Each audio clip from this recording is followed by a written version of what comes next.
we go.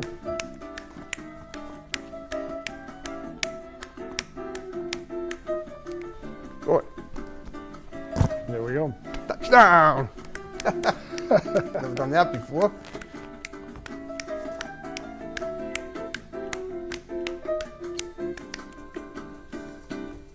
Boom. Boom. Good afternoon, everyone, and welcome to Topic Time with Harris and Young. I've lost count of the number of episodes I've done since we moved the show to Bridgewater, but the guests are just getting better and better. It's a hot day out there, and this guest here, this is one of the most important sports media persons, and I just found him like a few months ago in our area. He's an author. His name is Bob Hyldburg Jr. He's written this book about the New England Patriots, great five-time world champion football team. This book has just about statistics in just about every Patriot since the inception of the team in 1960. Is that correct? That's correct. Okay, and we're going to discuss his book today. We're going to discuss his history in the sports media, and he's pretty well hooked up with a lot of the people. I'd say the entire Patriots team. I've seen pictures with him with many of the Patriots, past and present. We're going to talk all about that, and we're going to interview him. So, Robert, what do you go by, Robert or Bob? Bob is fine. Okay, Bob is quicker, so we got a half hour. So Yeah, we'll go one quicker. syllable. Yep. Cool, that's working. So, Bob, thank you for coming in and being Thank on you for having me. Topic Time today. Okay. Well, so you are you're definitely a media mogul, and I'd say it was meant to be, because you had a story that I read yesterday. You've been plugging the show for the last few days, and it's been great. Sure. You went to your first Patriots game 43 years ago, so that would have been 1974. Is that true? No, actually, the first game I went to was 1967. Okay. So, yeah, I wondered why you wrote 43 years. Okay, so it's been 50 years. Yeah. Yeah. Just Okay. about. Yeah. Yeah. It was my uncle worked at Polaroid. Okay. And Gino Capoletti came to his work. Fine. And they had okay. And that was Gino and Gil were even that far back with the radio broadcasters for the team, were they? Or No, Gino was playing. That's right. What am I thinking? Gino was the play. Yeah. Gino was he was the quarterback. He right? was He's the kicker. He started as a defensive back. Okay. Then he transferred to wide receiver or flanker, what they called back then, and he was the kicker. He's actually the guy that scored the first points in the history of the American Football League. That is awesome. He kicked a 35-yard field goal in the first game played, which was on a Friday night in 1960. Wow. Against the September Denver 9th. Broncos. No, it was September 9th. Yeah. 1960. I was just about a year old then. Yep. Yeah. So wow. Gino wrote the foreword for my book. So, I know. So Gino comes to my uncle's job and says, I'm part of the 1776 fan club. Can we have you buy some tickets? He bought a ticket, took my dad and himself and myself. And then after the game, it was at Fenway Park. Right. We actually got on the field and walked on the field and met Gino when I was 9 years old. That's awesome. And then many years later, I've spent a lot of time with Gino. Gino wrote the foreword for my book. So you figured, a 9-year-old kid that I hadn't even started playing football yet. The next year I started playing football. What, Pee Wee, Pop Warner? Pee Wee. I played for the Bridgewater Pee Wee Cubs. Cool. And you grew up here in Bridgewater too, by the way. So some of you folks in Bridgewater in fact, I bet a lot of you guys may remember him, may recognize him. Well, I don't know about that, but okay, I remember him if nothing else. But yeah, I some of his graduated teammates may in be '76. But I played football for the Bridgewater Cubs. Wow. And a lot of guys that are still out there. I see on Facebook, I just posted a roster from 1968 a couple days ago. Wow. Mark Cloudman and Jeff Whitty and Paul LeClaire and Bob Levy. You gotta understand, I grew up in Brockton, so I don't really know any of those people. But I'm saying hello to all these guys because they saw me on Facebook and stuff. And cool. Tony Zonfrelli, there's a Tony Zonfrelli field not far from here. Right, okay. Legion Field, so he was the head coach. My father was an assistant coach. Wow. Coach Thornton, Coach Balboni, Coach Holmes. Bunky Holmes. Bucky Holmes. Oh, I know Bunky because I have a history. I have a sports history in Bridgewater too. In 1988, I wrote for the Independent. I was the beat writer for the BR baseball team. Oh, sure. And Bunky was their coach. How's he doing now? So Bunky Holmes actually knows Steve Grogan from back in the Kansas days. I know. I got a story about Steve Grogan too. Did you? In fact, you know what? It's a funny story. It's not, I accidentally, back on Friday, June 20th, 1986, he was playing at the Pro-Am. That was the year the Patriots went to their first Super Bowl. And as I recall, Grogan was the only. He got the only touchdown for the team in the game against the Bears back. The Bears, yep. Yeah, he threw the lone touchdown pass on a 4th down play to Irving Fryer. Right, yeah. Irving Fryer. That was in a 46-10 debacle. Right. But on Friday, June 20th, 1986, he was playing at the Pro-Am, and I'm sure you've been there a few times. I haven't. I'm not You've a never golfer. been. You're not okay, but you never just gone in to see some of the players. I've done some charity events, but I'm not a golfer. But you're not a golfer. I'm not either. But I went in there that day. And by the way, the golf course, the 18th hole, is right behind my house, so I'm still right in the neighborhood. Yeah, right down the street. Exactly. So I went in there. And I saw him, and he was putting, and I knew he'd had some gimpy knees and stuff, and I was so proud of him getting throwing that touchdown pass. And you know how you're not supposed to talk to someone when they're about to when they're addressing the ball. Well, he was swinging the club, and I figured he was just taking some practice shots, which he was. But what I didn't, for some reason, that ball was sitting there and was in my blind spot. So I said, "So Steve, how's the knee doing?" And he goes, "Good." And I'm like, "Well, what's his problem?" And then I saw what his problem was when he shanked the putt, which was like less than a foot from the hole. And I says, "Oh my God, I didn't see the ball." Oh, so what could I do? I was standing there. He was glaring at me. And I feel like I was so embarrassed. And I'm hoping someday maybe I'll get him on the show. We can have a good laugh over it. It was 31 years ago. Sure. We have a good time about that. Maybe. No, Steve's a great guy. He is. Yeah. I mean, I know he's a great guy, and I'm a big. My own story is, and that's the Steve Grogan story that I thought I'd tell you. Yep. But let's get to your book. How did you end up incorporating your knowledge of sports into that awesome book there? Well, growing up, I lived in Tilcott Street, Alden Square, over by the prison, and that must have been exciting. So I have 3 sisters and no brothers. So next door to us was the Poes. The which? The Poes. John Poe, Jeff Poe, Jan Poe, Jerry Poe. Oh, the Poes, the name, like Edgar Allan Poes. Yep. I got you. Jimmy Poe. So they all played football. So I started playing football with them because we get in their station wagon and we take the 6-mile trip up to Legion Field and play with them. That's right, because it's on the outskirts. It's closer to the Middleborough line yes, than it indeed, is. Yep. Right, okay. Off Summer Street. Yep. Right. Yep. So that's how I got kind of hooked up with football, and my dad was the coach. And wow. One thing led to another, and I was a pretty shy guy in high school, so I started a sports club.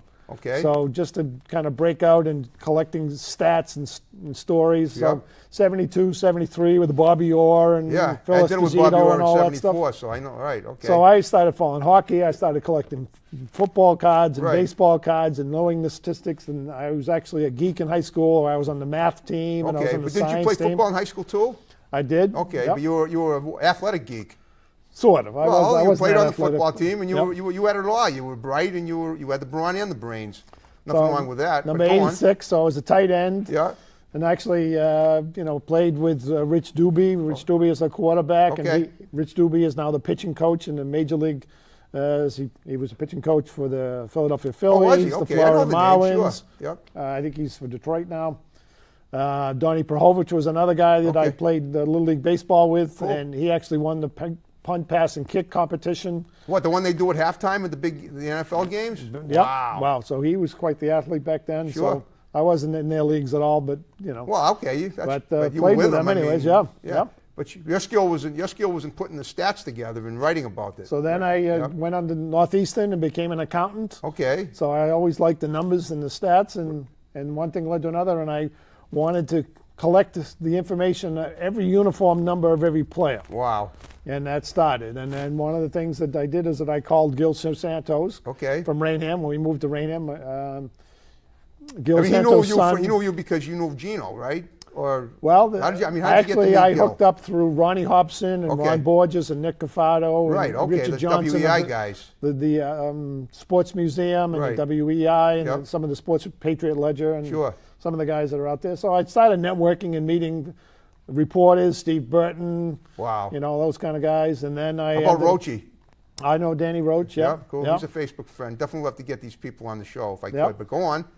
So I ended up going to the New England Sports Museum. Yeah, where is that exactly? Is that Boston? It's actually in the Garden now. Oh, it is? But at one time it was across from WBZ and Soldier Field Road. So they had all these archives of all these magazines and brochures and media guides. So I started collecting that stuff, and I find out that there was 13 blocked field goals. Wow. Okay. So I said, well, you mean for the Patriots for and the history Patriots of their and team? the history of their team. Wow. So I said, well, let me find out all 13. Who did it, when it happened, how it happened. Now, this was before any of their Super Bowl wins, right? This is 1994, Oh, it is, way before that. So this was just kind of a hobby that I was doing some stuff and collecting these things. Okay. And collecting the Abstract uniform numbers. statistics, but and then important ones. getting nicknames of some of the players. Right. And then, Steve Grogan would do autograph signings and stuff. And I went to him one time and I says, do you remember ever throwing a touchdown pass? He said, I don't even know all my touchdowns. I threw 186 touchdowns. Well, if you didn't remember that, he may not remember that golf shank either. Yeah. But time will tell. Go on. Yeah. So guys that would come in and do autograph signings, what I would do is that I would have all their stats. So if Steve Grogan, the next time he came into town, or Raymond Claiborne, or Stanley Morgan, or Russ Francis, the guys that I grew up with. Yep. When they came to town, I would have all their stats, all their touchdowns, all their running or whatever. Grogan ran for 35 touchdowns. I would have every single one of their plays. So when someone got their autograph, you also got all his stats, who he did it. So you compiled them and give them to the players? Is that how it worked? I'd give it to the players and everyone that was getting an autograph. That is awesome. So you were like, you were like the go-to guy for the stats. I was Bob the Stat Man. Man, that's awesome. So you began writing this book in 1994? I started collecting the information on a part-time basis here and there. All right. And then I ended up getting on Eddie Gettleman's TV show, a radio show rather. I've been on a show a couple of times too. And we wanted to get Gino Cappelletti into the Pro Football Hall of Fame. Right, wow. So I said, all right, let me collect some stuff and try to get Gino into the Hall of Fame. We had a petition. We had the hot dog safari. Okay. And we had thousands of people sign the petitions. We sent it to the Pro Football Hall of Fame, and we got close. We needed 6 out of the 9 guys to vote. We had 5. We needed one more guy to vote for Gino to get in, and there was 4 guys that just wouldn't do it. Why not? There was an AFL, NFL kind of thing, because of... they figured, but this was so many years later. You figured, Gino could have played... Was Gino still active when the leagues merged or not? Yes, he went from 1960 to 1970. Okay, so he was still on the team. So he was still on the team once the merger happened. So did he? Right. Well, but they only played 2 playoff games. So there was no wild card back then. Right, I know. Yeah. They had one playoff game. They beat Buffalo, and then they went out to San Diego and lost to San Diego. So a lot of the guys looking at it and saying, some of these guys. Was the San Diego, Lance Allworth, and that kind of stuff, and the Jets beating the Colts. There was a couple of guys that made it into the Hall of Fame because they won a Super Bowl or a championship. The Patriots only had 2 playoff games, and one of them they got crushed, similar to that game against the Bears. So that kind of didn't help him too much. I understand. Okay. So in the process of trying to get Gino into the Hall of Fame, I got a relationship with Ron Borges, and Ron Borges actually gives the presentation to the people in the room and said, Boston Globe, Ron Borges? Right. Well, now he's the Herald. Right. Oh, the Herald. Okay. Yeah, but he was at the Globe for many years. Okay. And he says, we're trying to get Andre Tippett into the Hall of Fame. Right. So he says, I've been trying for 14 years, and they only give you a 15-year window. So Borges said, hey, you're Bob the Stat Man. Come up with some stats about Andre Tippett that I don't know, so the next time I give the presentation, these guys can know a little bit more about it. So I broke it down. On 3rd down, Andre Tippett did this, and in this game he did this, and he blocked this, or he was double-teamed or whatever, and he got a sack. And I presented a bunch of different things to Borges, and Borges used some of my stats in his 15th and final presentation, and Andre Tippett gets inducted. Yeah, but what about Gino? Did he ever get inducted? Gino didn't get it. We're still trying. You're still trying? We're still trying. Well, if I can get on that committee, I'll be happy to vote him in. I don't know if that will help. There's a change in the committee now, and they were only inviting one guy in from previous. Now they're doing 2. Wow. Okay. From the past guys that have been denied. So we still got a shot, but it's. If Jim Rice could get in with all the empty calorie home runs he had, so Gino should definitely get in. Just for being the guy that scored the first points for the team. He scored the most points in the American Football League. He played in every single game. Yeah. I mean, really. He averaged almost 10 points a game for 7.5 years. Yeah, that's pretty impressive. I mean, for anybody. Yeah. Okay, well. It's funny when you realize, looking back on the history of the Patriots and that first Super Bowl win, everything sort of had to fall into place. And that conference final game in Pittsburgh, January 27, 2002. When you realize that Troy Brown made those huge he returns a blocked field goal I don't know what order it was. Right. But the difference in that game were those 2 special team returns for touchdowns, the blocked field goal and the punt return. Well, about the punt return. So. Pittsburgh punts to us. Right. Josh Miller punts to us, and Pittsburgh had a penalty. Right. So in the field, there's 2 hash marks. Right. Okay. And Troy Brown used to go right up the middle. Yep. So they were those big wide, rather than go to the right or left, he'd go up the middle. Yeah. So when they brought the ball back, they put it on the other hash mark. Right. So when they first punted, they were on the left hash mark. When they brought it back, they put it on the right hash mark. Okay. And when Josh Miller punted it, the guys that were running ran to the right. They knew what they were doing. And they, instead of going straight down, and Troy Brown caught an opportunity, saw it opening in the middle, he was doing, right. They went right up the middle. So Wow. if they brought it back to the left hash mark, which what they should have done, he might not have returned that punt for a touchdown. Yeah, but it worked out great. We couldn't Yeah. ask for a better. That's what I'm saying. Yeah. That in the tuck game and everything. Yeah. All right. Well, so let me ask you this: you've gone Yes. now that you've completed the book. I take it it's a best-selling book among the New England sports readers, correct? We've sold over 10,000 copies of this book all over the world. Wow. It's been a huge success. Yeah. Incredible. Okay. Now you sell them in Barnes and Noble, sell them online everywhere. They're very difficult to get now. I mean, they've been out. Okay. It's been out for a while now. It was at Borders, and Borders closed. It was at Barnes and Noble, and now they printed 12,000. We've sold 10,000. So I don't know actually know how many are left out there. They're collector's editions now. I'm sure there are. Well, are they going to print more? No. What we're doing now with this book is I'm updating all the stats since this book came out, and we're actually going to have it in a Patriots Hall of Fame display. Okay. What, a Patriot Place? So you go to the Patriots Hall of Fame, and Yeah. you want to find a particular player that played in 1973. Yep. You push his name down, Steve Kiner, and he played 19, and it'll give you a little football card story about Cool. what he did that year or whatever stat. But your royalties must be looking pretty good from all this, right? Well, you don't make a lot of money selling books. You do it with public speaking Right. and getting people to, hire you to come in and tell stories and And they that do, kind of- right? Oh yeah, Yeah, sure. of course, yeah. All right, so let me ask you something. Now we can compare notes. I've told you that one of the best regular season Pats game I went to was in '76. Yep. Was October 3rd, which was my 17th birthday. That's right. They beat the Raiders 48-17. The Raiders were on their way to their first Super Bowl win, and that was Right. their only loss back when it was still a 14-game season. Correct. The game itself wasn't the only spectator sport. There were 2 guys just before remember this was a year before Tom Brady was born.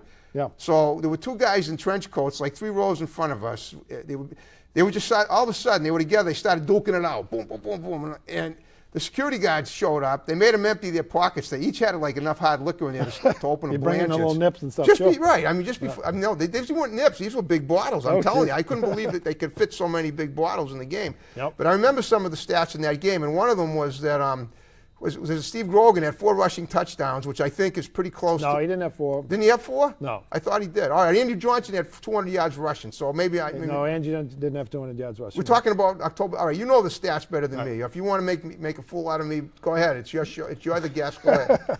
No, Andy Johnson scored. Daryl Stingley Mark scored. Van Egan in his tracks. Yes, and Stabler indeed. too, the late Ken Stabler. Yep.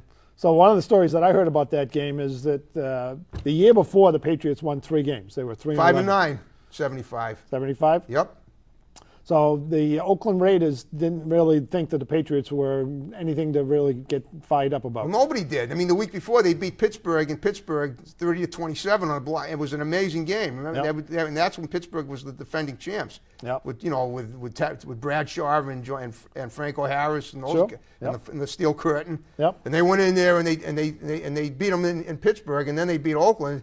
And you know when Tony McGee made that sack on Stabler in the 3rd quarter that the game was a rout, and we were just flipping out. And when the game ended at 4:10 in the afternoon, when the final gun went off, that coincided with my birth moment 17 years earlier. So that's totally symbolic. Best present I ever got. So Kenny Stabler and Fred, but look. Go ahead. If you have about the statistics to share, go for it. They actually missed the hotel bus. Okay. So when usually the players get there like an hour or 2 before the game to get dressed and everything, and I heard a story that Biletnikoff and Ken Stabler were in the parking lot drinking booze before the game. Oh, because they're almost taking the fun away from it now for me. That they were like, the Patriots. They beat the Steelers, and they got this hotshot team, but we're not worried about this game. But look at this, though. That was the first winning team in history. I don't know about during the AFC years before the merger, but during the NFC, during the years since the merger, no Patriot team even came close to have it. They finished 11-3. They finished with a better record in '76 than they did in any of their Super Bowl winning years. That's true. Statistically, even though they have, the 11 and I mean, well, maybe not 14-2 seasons, but definitely the 11-5 one. Right. And if it weren't for and I'm sure you remember.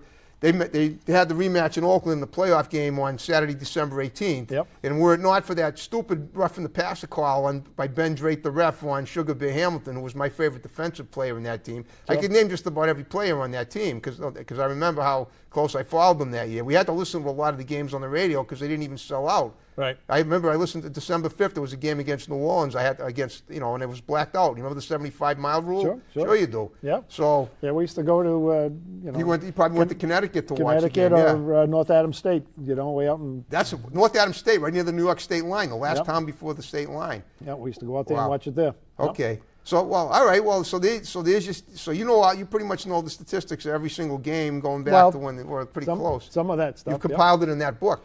That's it. So I mean, but Stingley was the stinger. I mean, he was great, and Russ Francis. So in that playoff game, there's a third down where Russ Francis goes and just turns around, and they needed 5 yards, and he went 7 yards, and he was right there, and Grogan's pass came and hit Russ Francis right in the chest. The problem is that Russ Francis couldn't bring his arms to catch the ball because Phil Villapiano had grabbed his arms. And it wasn't interference. You think it should have been called? So the ref is standing right there, and Russ Francis could not free his arms from the hold of Phil Villapiano to make the catch, and that was a key play, and we had to punt the ball. And then So a few years later, Russ Francis has retired. Right.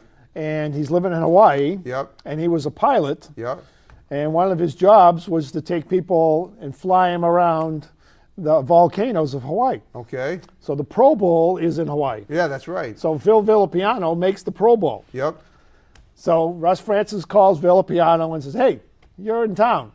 I want to take you and your wife out, and we'll take you on my private plane, and we'll show you the volcanoes and the beauty of Hawaii. I love Hawaii."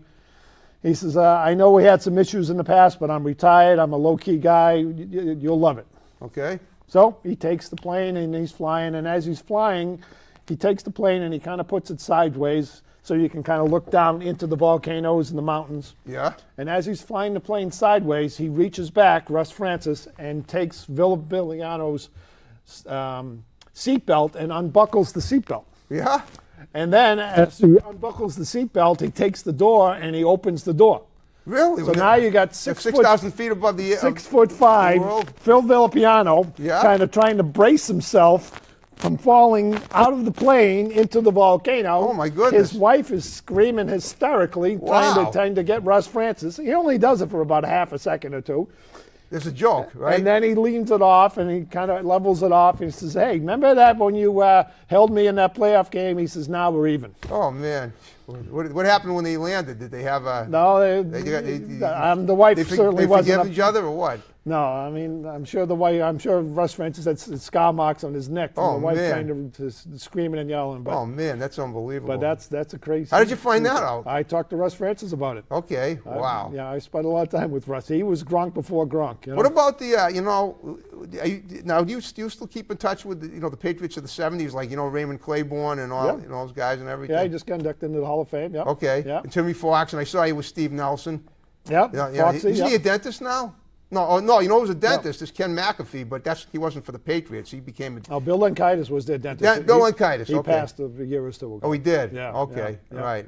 I remember Nelly and Lenk had a restaurant together. I remember in a game against Buffalo, also in '76. I seem to recall that Lenkaitis was he was the center. He was the center. And in that '76, he didn't get called for a holding penalty once throughout the whole year. Wow. In that Oakland game, he got called for 3 of them. Wow. Oh, okay. The one that you're talking about, the playoff game. The playoff game, and like something's fixed there. When the guy doesn't get any holding penalties the whole year, and then he gets 3 in one game. Yeah. That's probably true. I mean, Well, okay, so let me ask you this. So have you done any, in terms of, like, you always post stats about other sports too, like Red Sox memorabilia. Anything that's appropriate for the day, the Celtics or whatever. Your anniversary.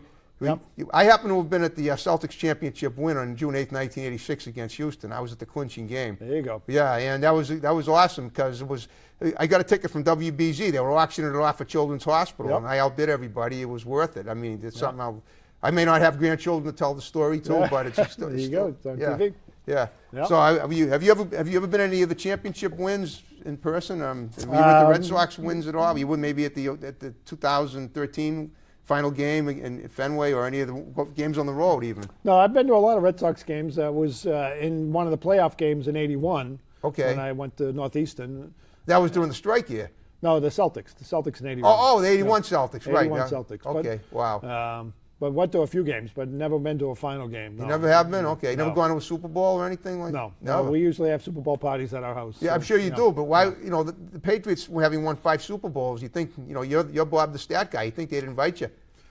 Yeah, well, they have their own staff. It's because you've been so helpful to them for creating this book for them. Yeah, well, it's in the Patriots Hall of Fame. I mean, it is. Yeah, you should be too. Stuff. I mean, this is as close. Oh yeah, sure. Hold that up. That's so. This is my first game. That's me right there. There you go. And I work as a photographer for the NFL for all the Patriots home games. So, wow. For the last 12 years. So I take about 1,000 pictures during the game. I don't know if you can see that with the glare. That must be incredible. Yeah, go ahead. We'll move it up. Just wiggle it so people can see that. Is that you holding your arms up? Yeah. Cool. So I was standing next to the banner. So before they unveiled that banner, there was an NFL banner, and they peeled up the NFL banner and showed this 2004. So this is my first game working for the NFL at the Patriots home games, and I've been there ever since. So you take photographs for the teams too. Do you get anything in Sports Illustrated? No. So what we do is there's a team of 4 of us, and we take pictures, and it's called player participation. Right. So I'm in one end zone where that banner used to be, and there's another guy on top of the scoreboard. Yep. And we take pictures so we can identify all 22 players on every play. Awesome. And they pay you for this, right? They do. Oh man, that is so cool. So it's a pretty cool game. It is. Wow. So is that your full-time work is basically sports media now, right? No, this is all a hobby. It's a hobby. This is a hobby for some time. What I do for work is I do employee benefits for small businesses. Okay. 26 years. So, I deal with companies that have 1, 2, 3, 4, 5 employees, whether you're dealing with Harvard or Tufts or Delta Dental or Principal or. So it sounds like it's legal stuff.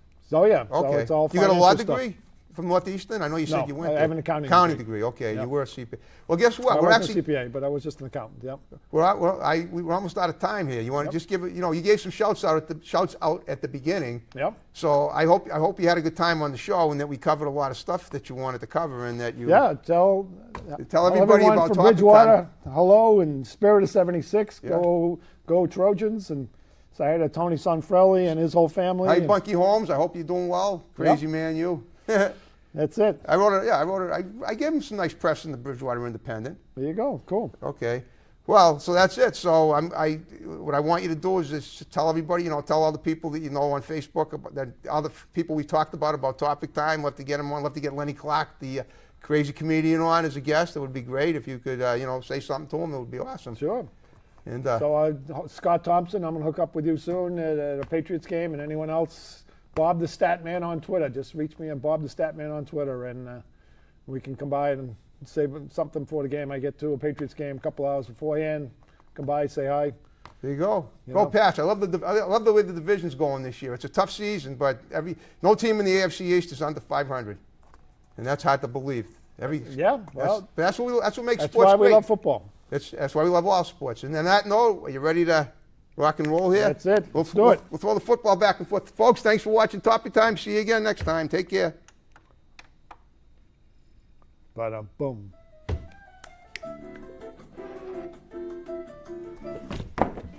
Oh, fumble! Hey, always never do the all expected on Topic Time. That's it.